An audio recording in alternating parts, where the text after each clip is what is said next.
effective, you can do it. As long as people are riding and having fun with it, that's my favorite thing. Are you goofy or regular? I'm a goofy foot. There you go, me too. Any broken bones? You have approximate? 0. There you go. I've been riding for 36 years, and I just, you know, it's like gambling. You know your limit and stay within it. Good. Where do you see longboarding going in the next couple of years? Do you see a lot of growth in it? Yeah. The truth is this is what I do for a living. I sit in a room all day and I dream about longboarding and every facet of it, which is sliding, downhill, free riding, long distance, carbon cruising, newbies, oldies, skateys, there's young people, women. I see the whole thing, not only from a North American perspective, but from a global perspective. That's what I do. And it's my contention, this is just the beginning. That a long time ago, 10 years ago, I said that longboarding would save the skate industry. The magic of longboarding would be enough to change skateboarding from being essentially a commodity-driven product with the magic foo-foo dust built in a little bit. But the truth is a lot of the products now are made overseas.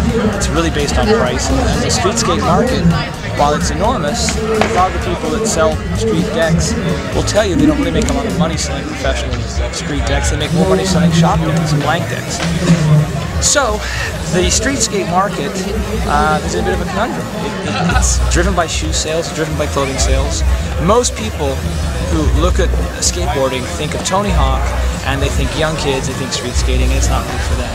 Longboarding, however, there's older guys, there's younger guys, there's women, there's people that left skateboarding and came back into longboarding. And the truth is that this is the beginning, and I'm going on record saying that not only has longboarding saved skateboarding in terms of the retailer keeping the lights on. The retailer is the core lifeblood of this whole thing, because a skate shop, a good independent skate shop, really is, there's a lot of soul, well-informed staff, good product inside. The truth is that longboarding changes the DNA of skateboarding.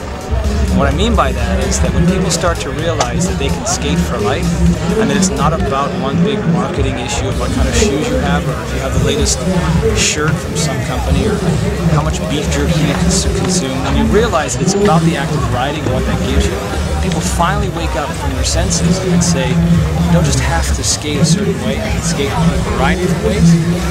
Once that veil is lifted, then you realize the potential is 40 or 50 million people. And the mind boggles. Because right now there are about 10 million skateboarders in the world, in North America.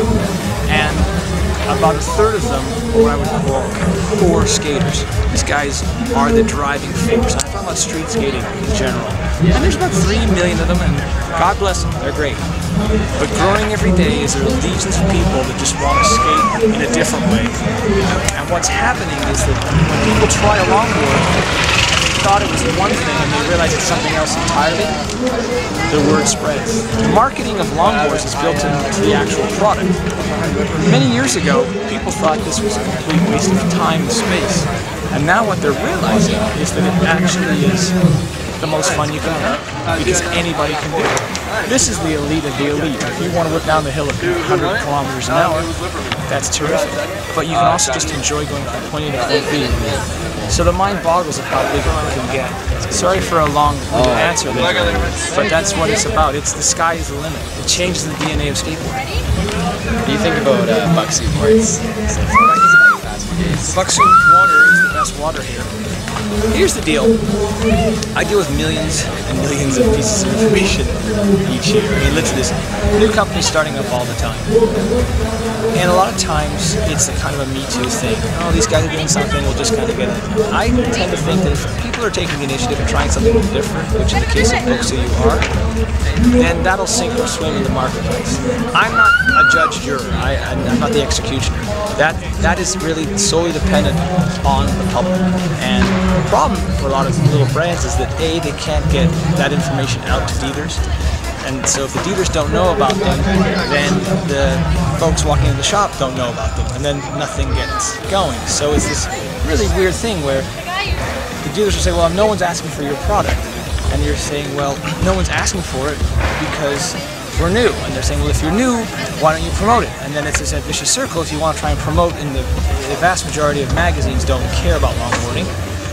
So that's where Conquer Wave started. There's this idea of we got to tell the message and get this dialogue going with, yes, we have an ad, or yes, we have coverage, and it's exploded on the web. I mean, you don't necessarily have to advertise in Conquer Wave. You can use all kinds of other things. The internet is certainly a very beautiful example. If a dealer says, "Wow, these are beautiful boards," that's his decision. And when you think about it, that's what the industry's grown into. Is that there are people like Bucsu trying different things, and they now have an opportunity to showcase those wares. But from a personal perspective, I admire the fact that you're trying and that the product does look different, which is what is important. Because Me Too products are a dime a dozen.